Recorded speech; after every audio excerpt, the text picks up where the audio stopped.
नमस्कार। आज मैं आपको महर्षि अगस्त्य के सागर पान की कहानी सुनाऊंगा। महर्षि अगस्त्य का जन्म सतयुग के अंत और त्रेता युग के आरंभ के संधि काल में हुआ था।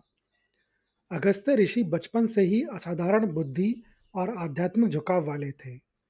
उन्होंने घोर तपस्या की और अनेकों सिद्धियां व अलौकिक शक्तियां प्राप्त की।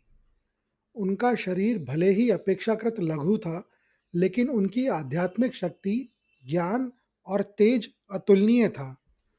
उन्होंने वेदों, उपनिषदों और अन्य समस्त शास्त्रों का गहन अध्ययन किया और उनमें पारंगत हुए। उनकी ख्याति इतनी फैली कि उन्हें सप्तऋषियों यानी कि 7 महान ऋषियों में से एक माना गया। वे दक्षिण भारत में आर्य संस्कृति को फैलाने वाले अग्रदूत भी कहलाए, जहां उन्होंने विंध्य पर्वत को झुकने का आदेश दिया था, जब विंध्य पर्वत सूर्य के मार्ग को अवरुद्ध करने का प्रयास कर रहा था। उनकी वाणी में इतनी शक्ति थी कि उनका आशीर्वाद या श्राप कभी व्यर्थ नहीं जाता था।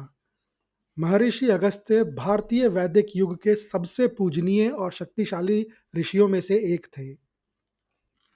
इसी दौरान पाताल लोक के निवासी कालकेय नाम के दानवों का एक शक्तिशाली समूह था।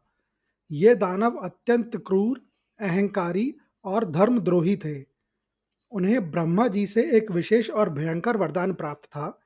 वे दिन के समय समुद्र की अगाध गहराइयों में छिपे रहेंगे, जहां उन्हें कोई भी देवता, मनुष्य या अन्य प्राणी ढूंढ नहीं पाएगा।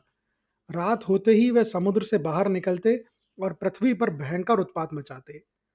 काल के दानव पृथ्वी पर ऋषि मुनियों के यज्ञों को भंग कर देते, पवित्र आश्रमों को जला देते, नगरों को लूटते और निर्दोष मनुष्य व पशुओं का संहार करते। उनका आतंक इतना भीषण था कि कोई भी प्राणी सुरक्षित महसूस नहीं करता था। देवताओं ने कई बार इन दानवों को पराजित करने का प्रयास किया, लेकिन हर बार वे असफल रहे। दिन में दानव समुद्र में अदृश्य हो जाते थे और रात में फिर प्रकट होकर कहर बरपाते। समुद्र की विशालता और अगाधता स्वयं देवों के लिए भी एक अबूझ पहेली थी और उसमें छिपे दानवों तक पहुंचना असंभव था। ब्रह्मांड में धर्म और संतुलन का क्षय होता देख देवराज इंद्र, अग्निदेव, वायुदेव, वरुण देव और अन्य सभी प्रमुख देवता अत्यंत चिंतित और निराश हो गए। वे अपनी इस विकट समस्या का समाधान खोजने के लिए सृष्टि के रचयिता ब्रह्मा जी के पास गए।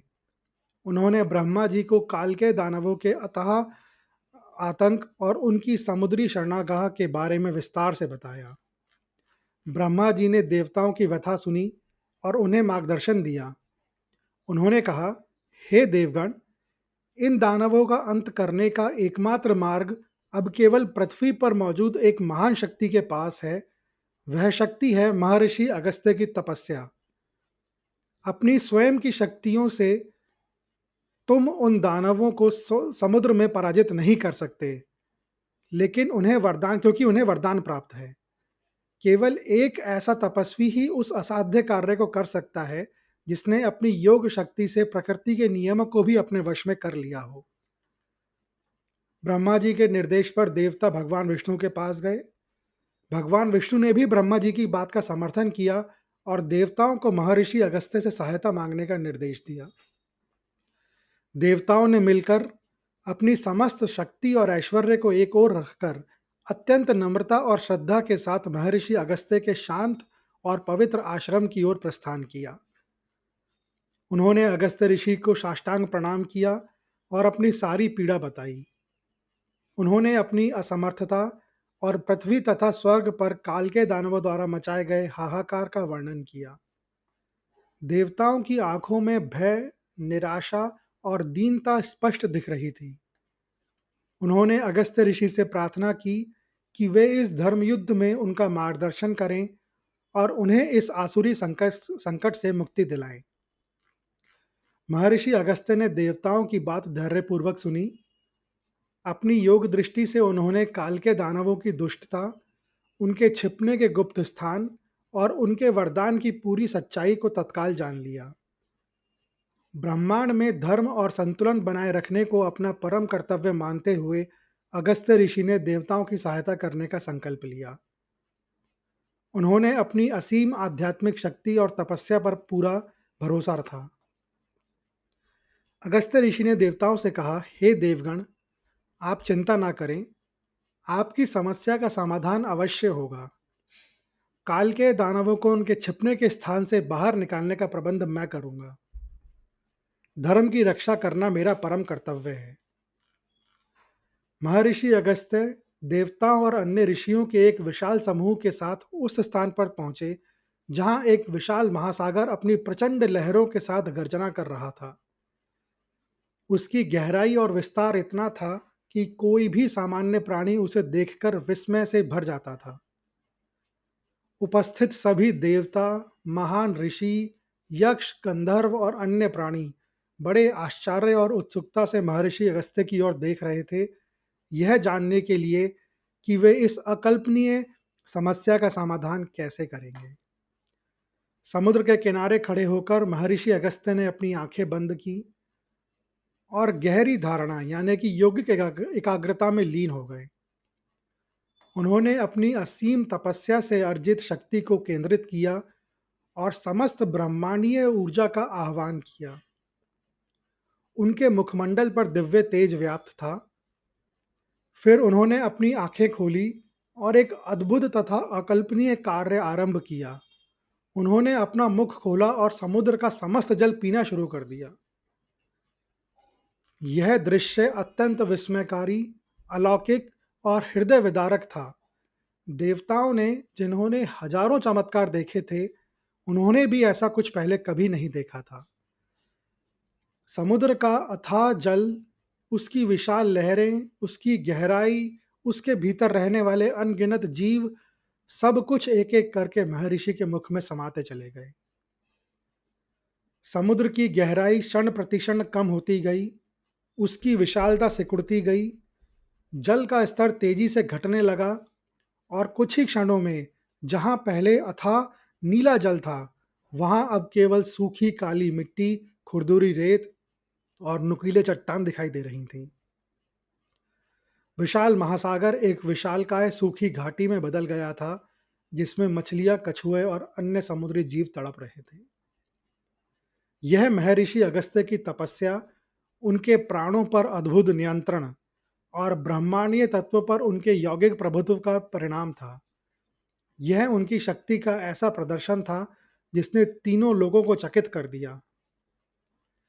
जैसे ही समुद्र पूरी तरह से सूख गया, वहां छिपे हुए सभी काल के दानव पूरी तरह से बेनकाब हो गए। उनके पास अब छिपने के लिए कोई आवरण नहीं बचा था। वे असहाय होकर खुली रेत पर खड़े थे। उनके चेहरे पर भय और घबराहट स्पष्ट थी। काल के दानवों को बेनकाब देखकर देवताओं ने तुरंत उन पर आक्रमण कर दिया। देवराज इंद्र ने अपने अमोघ वज्र से, अग्निदेव ने अपनी विनाशकारी ज्वालाओं से, वायुदेव ने अपनी तीव्र हवाओं से और अन्य सभी देवताओं ने अपने दिव्य अस्त्रों व शस्त्रों से उन दानवों का संहार करना आरंभ कर दिया। बिना किसी सुरक्षा और बिना छिपने की जगह से के काल के दानव देवताओं के सामूहिक क्रोध और शक्ति का सामना नहीं कर पाए। उनका सर्वनाश हो गया। कोई भी दानव बच नहीं पाया।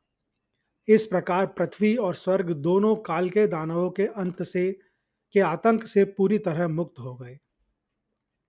दानवों के संहार के बाद देवताओं ने महर्षि अगस्त्य को बार बार धन्यवाद किया। उनकी कृतज्ञता की कोई सीमा नहीं थी। परंतु अब एक नई समस्या खड़ी हो गई थी। समुद्र के बिना पृथ्वी का पारिस्थितिक संतुलन बिगड़ रहा था। देवताओं ने अगस्त्य से विनम्रतापूर्वक प्रार्थना की, हे महर्षि, आपने धर्म की महान सेवा की है। अब आप कृपा करके समुद्र को उसकी मूल अवस्था में वापस ले आएं। अगस्त्य ऋषि मुस्कुराए। यह एक और चुनौती थी, क्योंकि इतने विशाल जल को पी लेने के बाद उसे वापस करना भी एक असाधारण कार्य था। उन्होंने कहा, हे देवगण, मैंने सारा जल अपने शरीर में समाहित कर लिया है। अब यह मेरे शरीर का अंग बन चुका है। परंतु अगस्त्य ऋषि ने एक और चमत्कार दिखाया और अपने योग बल से ही उस जल को पुनः अपने शरीर से प्रवाहित कर दिया, जिससे समुद्र अपनी विशालता और गहराई में लौट आया। समुद्र वापस अपनी लहरों लहरों के साथ गर्जना करने लगा और समस्त जलचर अपने प्राकृतिक आवास में लौट आए। देवताओं ने महर्षि अगस्त्य की महिमा और शक्ति का जयगान किया। उनकी यह कथा तीनों लोकों में फैल गई और वे सभी के लिए श्रद्धा के पात्र बन गए। यह कथा सबसे शक्तिशाली रूप से दर्शाती है कि सच्ची तपस्या, आत्मनियंत्रण और आध्यात्मिक एकाग्रता के माध्यम से एक ऋषि कितनी अलौकिक शक्ति प्रदान प्राप्त कर सकता है, जो प्रकृति के मौलिक नियमों को भी बदल सकती है। यह भौतिक शक्ति से परे आध्यात्मिक शक्ति का प्रदर्शन है। अगस्त्य ऋषि ने अपनी शक्ति का उपयोग निजी लाभ के लिए नहीं, बल्कि ब्रह्मांड में धर्म और संतुलन को बनाए रखने के लिए किया। यह एक ऋषि के परम कर्तव्य और परोपकारिता को दर्शाता है। यह कहानी दिखाती है कि कैसे देवताओं की समस्या, ब्रह्मा और विष्णु का मार्गदर्शन और फिर अगस्त्य का हस्तक्षेप, यह सब धर्म की स्थापना के लिए एक समन्वित प्रयास था। इतनी असीम शक्ति और क्षमता होने के बावजूद महर्षि अगस्त्य हमेशा विनम्र रहे और अपनी शक्तियों का उपयोग केवल दूसरों के कल्याण के लिए किया। केवल शक्ति ही नहीं, बल्कि सही समय पर सही निर्णय लेने का ज्ञान और विवेक ही वास्तविक महानता है, जैसा कि अगस्त्य ऋषि ने प्रदर्शित किया। यह कहानी भारतीय पौराणिक कथाओं के उन महान आख्यानों में से एक है, जो हमें सिखाती है कि सच्ची महानता भौतिक शक्ति में नहीं, बल्कि आध्यात्मिक शक्ति, त्याग और धर्म के प्रति अटूट निष्ठा में निहित है। यह कहानी सुनने के लिए धन्यवाद। अगर आपको यह कहानी अच्छी लगी हो, तो कृपया इस वीडियो को ज़्यादा से ज़्यादा लोगों के साथ शेयर करें, लाइक करें व चैनल को सब्सक्राइब करें। कमेंट्स बॉक्स में लिखें, जय श्री राम।